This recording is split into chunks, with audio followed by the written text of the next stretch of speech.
Hello friends, this is Devpriya and you are welcome to Nunia Sir's English classes. Today we'll continue with our chapter Matter in Our Surroundings. It is first chapter of science book of grade 9.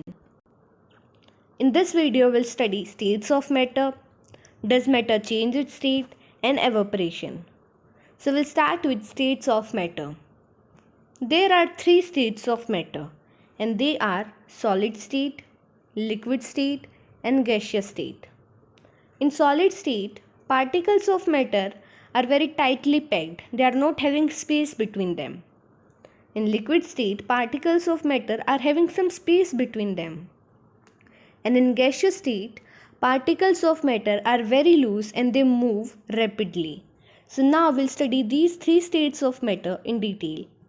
First is the solid state. And here are some examples given for the solid state, like pen, books, a wooden piece, bricks, rubber bands, and a watch. So, all these are examples of the solid state. Solids have definite shape, distinct boundaries, and fixed volume. Means all the solids, their shape is fixed. They will not change their shape under any condition.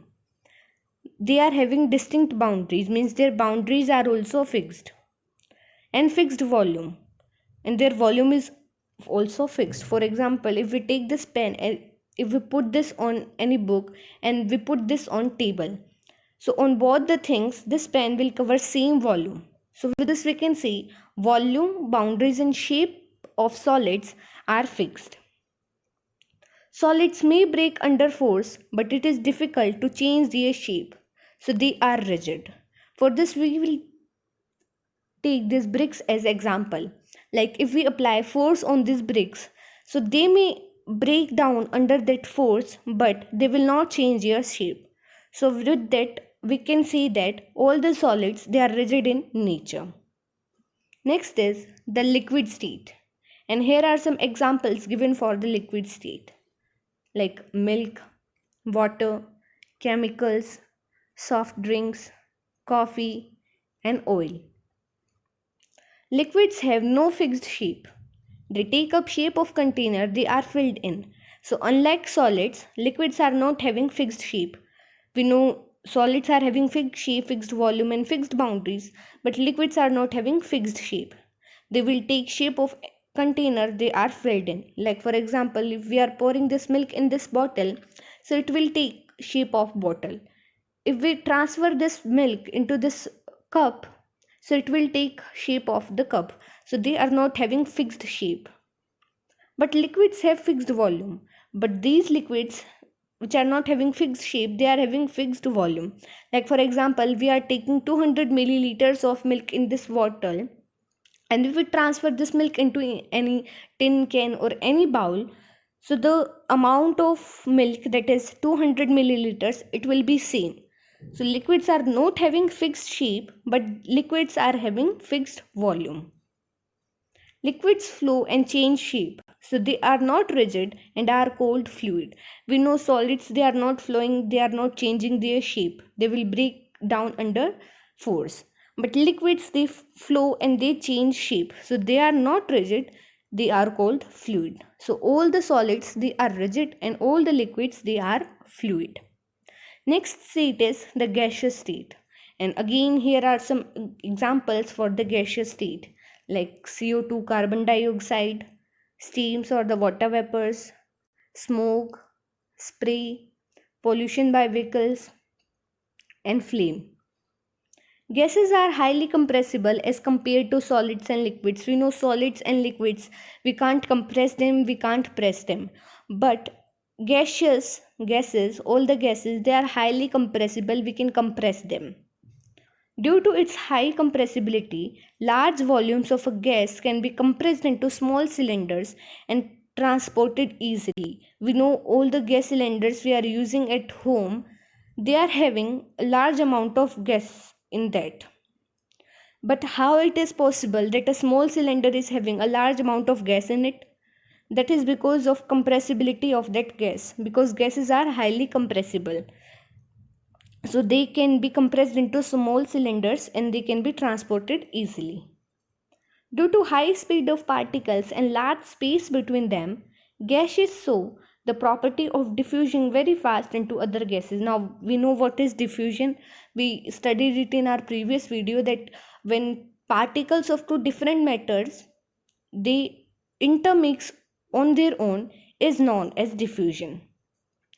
So gases, their particles, they are having large space between them and they are moving, they are not at rest at any time. And with this property, they diffuse very fast into other gases. For example, if we lit incense stick in one corner of our room, after some time we'll observe that smell of incense stick, we can feel it to the second corner of our room. So this is because of diffusing property of gas. It is very fast to diffuse into other gases. Next is, can matter change its state? For this we'll take water as example. So we know water can exist in three states of matter. Like in solids, ice cubes are there, in liquid, water is there, and in gas, water vapors are there. On increasing the temperature of solids, the kinetic energy increases. We know this, we have studied it, that if we'll increase temperature, particles of matter, they will start vibrating or they will start moving very fast. So kinetic energy will increase. Due to increase in kinetic energy, the particles start vibrating with greater speed. This is the same thing. Now, term is there fusion. Now, don't get confused in the diffusion and fusion. They are different thing. Diffusion we know is intermixing of particles of different matters on their own, and fusion is the process of melting, that is change of solid into liquid state. It is known as fusion. We can call it as melting or we can call it as fusion. They both are the same thing. For example, like ice cubes, when they melt into water, so that process is known as fusion. Solid state into liquid state is known as fusion. Now there is a cycle, like solid state, when it is heat, when heat is produced into solid state, it will be converted into liquid state. Liquid state, when heated, it will be converted into gaseous state. And gaseous state, when cooled down or collected, it will be converted into liquid state.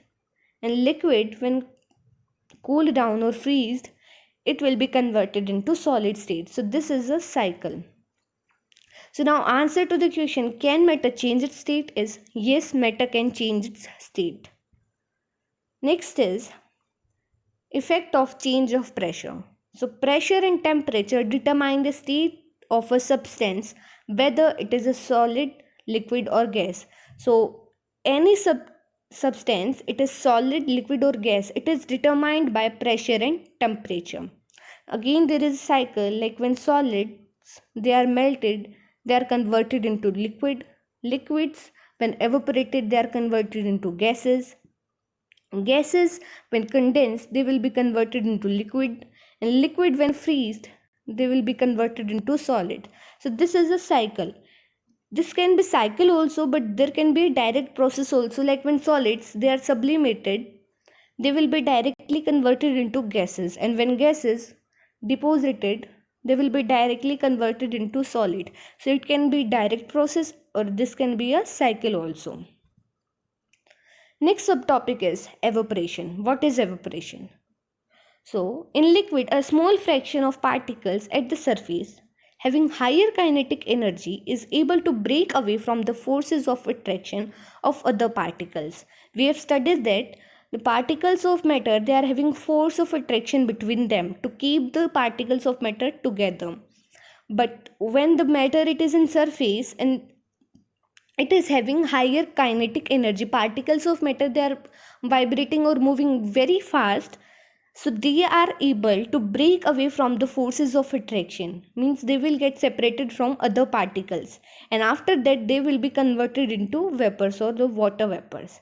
And this phenomenon of change of a liquid into vapors at any temperature below its boiling point is called as evaporation. So this whole process it is known as evaporation.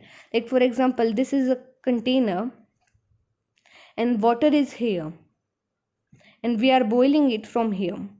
So after some time it will be converted into vapor. So this process, it is known as evaporation. Now some factors are there which affect evaporation, and they are an increase of surface area. There should be a large surface area should be large. An increase of temperature should be high. A decrease of humidity means the amount of water vapors present in air, there should be decrease in that amount. An increase in wind speed means wind should blow with high speed, or an increase should be there in wind speed. So all these are factors which affect evaporation. Now how does evaporation cause cooling? So in an open vessel, the liquid keeps on evaporating, we know this. The particles of liquid absorb energy from the surroundings to regain the energy lost during evaporation. Now suppose this is an area where evaporation has taken place, and this is its surrounding. So this area, it has lost its energy. After some time it will start absorbing energy from its surrounding. And what will happen? This area will get energy again, but this area around this evaporated area, it will lost its power or energy. So this area, it will be cooled down. So this is how evaporation causes cooling. So this absorption of energy from the surroundings make the surroundings cool. So this is how evaporation causes cooling. And with this we have completed our chapter matter in our surroundings. So hope you understood it very well. So like the video, share it, and don't forget to subscribe our channel. We'll meet you soon with next video. Till then, bye bye. Take care.